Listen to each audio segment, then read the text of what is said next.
Sup Aries, welcome to your December 2017 reading. My name is Camille and you are watching Millennial Tarot. Thank you so much for liking and sharing and subscribing and all that's nonsense. So I'm looking at my phone because I'm about to give you the tea on what's happening in the sky. So I've been doing more and more astrology in these tarot readings, and I just think it's beneficial for both me and you to get two sides of things. And you know, tarot, astrology, they're kind of cool partners together, partners in crime.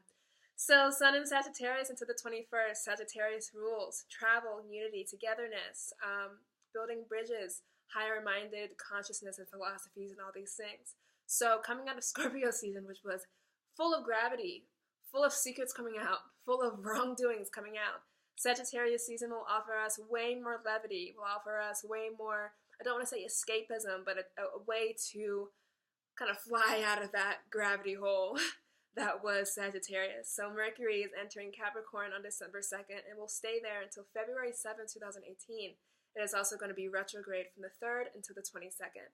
So retrograde Mercury during the holiday seasons can be a doozy. So practically speaking, if you're going to buy things online for people, check the shipping, check the carrier, see where it is, track your packages obsessively so that it can come to your door, because Mercury rules all that stuff. It rules communication via the airways and transportation in that way, anything mechanical, anything that involves machinery. But Mercury entering Capricorn on the 2nd means, and I have my Mercury in Capricorn, so it's kind of like my Mercury return. But Capricorn rules rigidity, rules, boundaries, status seeking, and climbing and all that stuff. So Mercury entering a more serious sign will help us get down to business. If there's anything that's kind of been up in the air, Capricorn, we're grounded for you. This is especially good for business endeavors. Saturn is also going to buddy up with Mercury and stay in Capricorn until 2020. This is my Saturn return. I'm a little bit scared, but Saturn is home in Capricorn. It's a perfect unifying, blending energy. So Capricorn teaches us what I said before, how to be integrous with your word and have integrity, and to help you with your career and status seeking, and to do those small, annoying, slow steps that end up giving us the big, wonderful dreams that we wish for. And so Capricorn is all about getting to that destination, albeit slowly and albeit a little rigidly, but Capricorn does not play around. It wants you to have that goal, and it's going to help you in its weird Capricorn way. We have a super full moon in Gemini on December 3rd, on the same day that Mercury is going retrograde, and Mercury rules Gemini. That's communication, that's could be friendships and social times like that, because it has a 3rd house right there. So Gemini is the 3rd house. So super full moon paired with a retrograde means that communication could be frustrating. It could be stagnant for you. Don't expect it to be some spiritual, oh my God, type of full moon. It could be, because the retrograde is going to take a little bit of the power out of that, because Gemini, right? So it's going to be an interesting full moon. I say to have fun with it. Gemini is all about friends and family and that type of sibling communication, which could be perfect leading up to the holiday season. If you have any parties and if you get any invitations to hang out around the full moon time, I would do it. Do not stay in and meditate. It's not going to be that type of full moon. Mars enters Scorpio on the 9th, so the desire to get to the bottom of things will be heightened. Mars is the last planet to enter Scorpio, so it's kind of that guy who has stayed back to clean up the party, but it's stayed back in Libra to finish some things and to balance some things, right? But it's going to be entering Scorpio and give us that final energy to get to the bottom of things. Communications and information and secrets that come out may be difficult, but you need them. You need to hear them because they are going to serve the evolution of your soul. We have the new moon in Sagittarius happening on December 18th, so this is all about expanding yourself, expanding your mind, and learning the hardest lesson of them all, yourself. Taking the time to dive for higher consciousness, higher thinking, expanding your horizons. This is a great time to fall into a new spiritual path. I know we're all about New Year's resolutions and all that stuff, but you know, the calendar year is kind of a joke. Time is an illusion. So this could be that time for you. We have Uranus entering your sign. It's all about breaking free and some type of unconventional, pushing the envelope type of energy and getting it done with that Aries passion and that Aries fire. And last but not least, we have the Sun and Venus entering Capricorn. Sun in Capricorn is all that Capricornian energy that I spoke of before. We're talking about discipline. And then we have Venus entering Capricorn, which is talking about balancing the scales of love, checks and balances as it has to do with love, diplomacy, travel, beauty, all the things that are Venusian. So that is what's going on in the sky, and we're going to dive straight into your reading, past, present, future. And yeah, hi! Do you guys like my Christmas tree? It's pink. Fun. Fun, fun. Alright, one more time. Thanks for hanging in there with me while I was doing my astrology stuff. You know, the more I learn, the more I want to talk about it. So, help me! Gemini rising! Okay.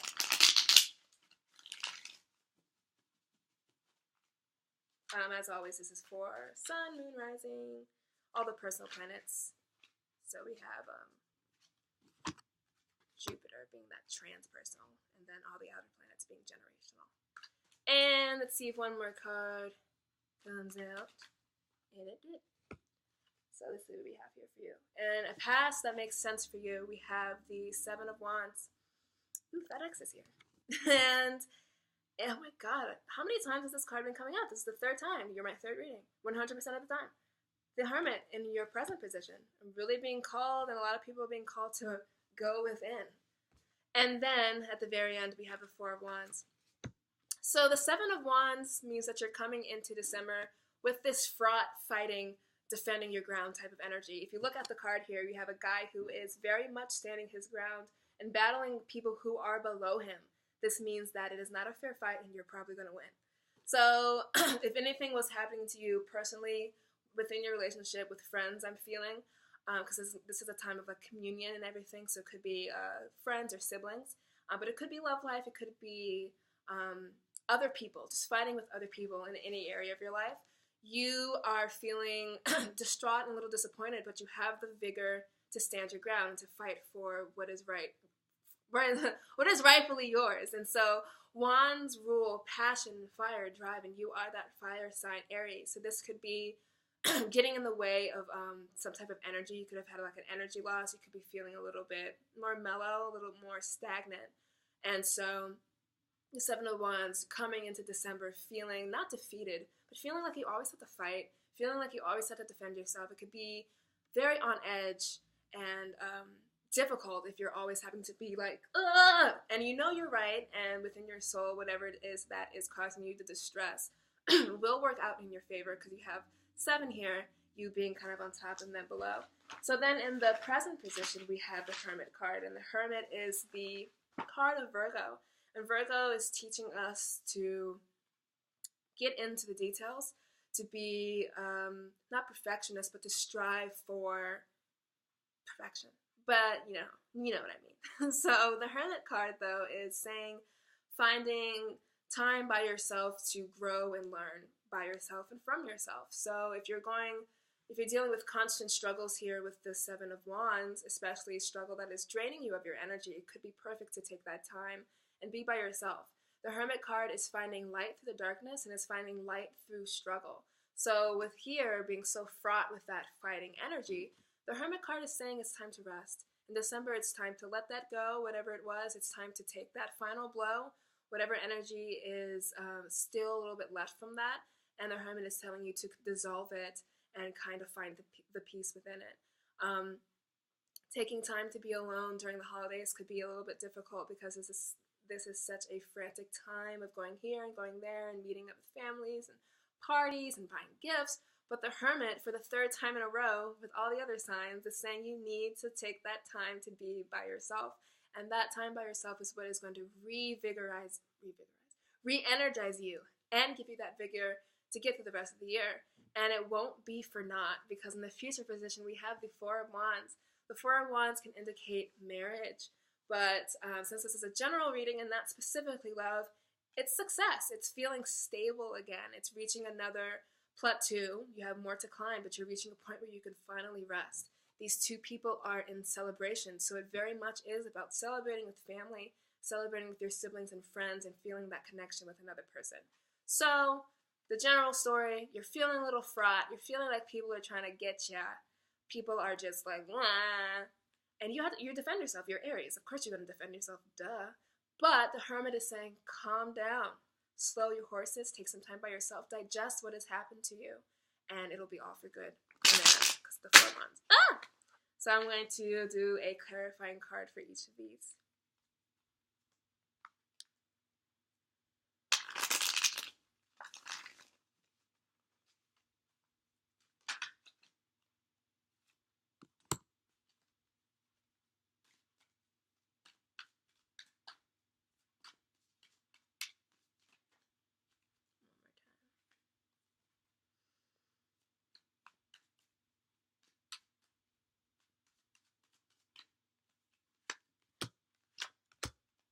Let's see what we got. Clarifying the Seven of Wands.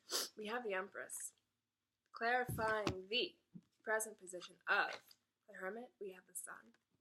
And to clarify the Four of Wands, Three of Wands. Lovely, lovely, lovely. So the Empress here with the Seven of Wands gives me more confidence to say whatever it is that you're fighting for is right. It's beautiful. Stand up for your sense of truth. Stand up for your sense of self because it is aligned. And whoever is trying to take that from you or question it is incorrect. So you know what that is for you. The Empress card here is that fertile energy of bringing something into the earth. So it could be an idea that you're so passionate about, a person maybe that you're passionate about and you're ready to like show them to your family and stuff. You should do it. It's probably right. And the conflict that you're feeling with the Seven of Wands, kind of like fighting off the opinions and thoughts of others, is going to be well fought in the end because whatever it is that you're standing up for is beautiful.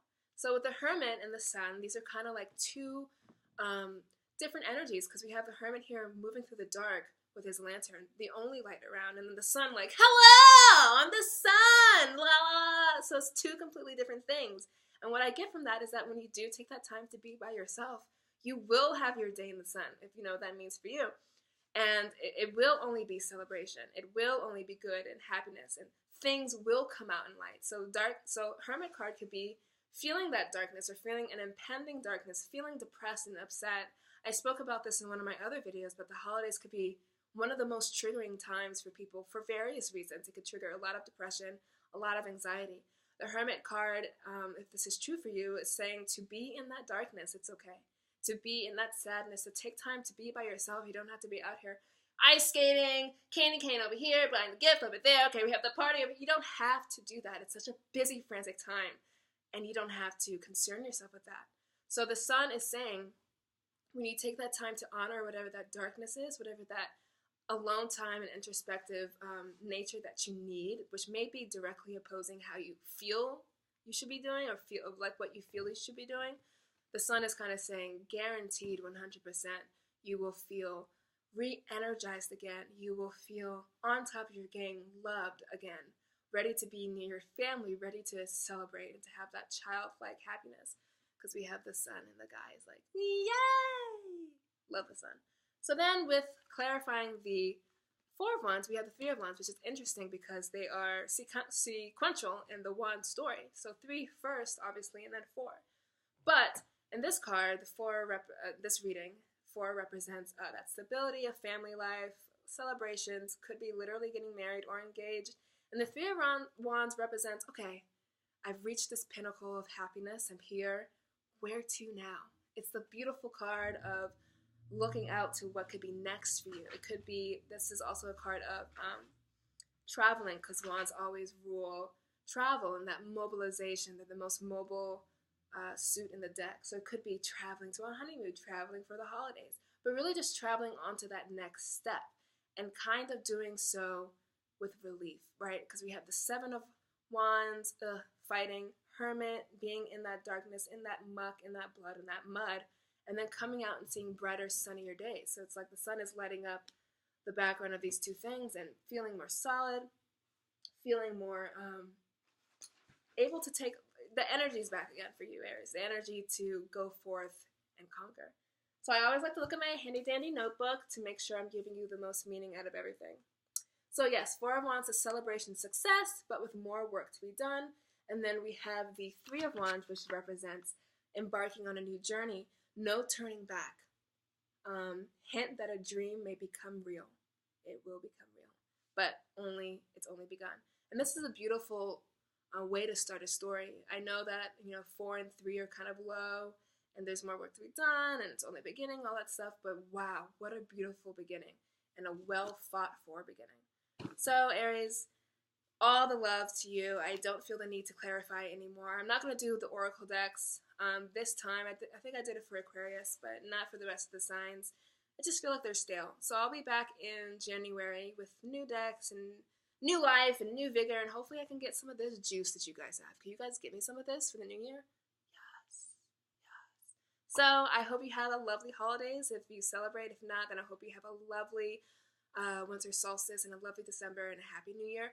I will see you here in January, and I'm still offering $5 readings. Just hit me up below. I will leave all the information in the description box below. I've gotten to do a few readings and they've been great. Not sure if I've said this in the beginning. Some of the videos have been bleeding together, so I forget what I've said. But if I repeat myself, then I repeat myself. Okay.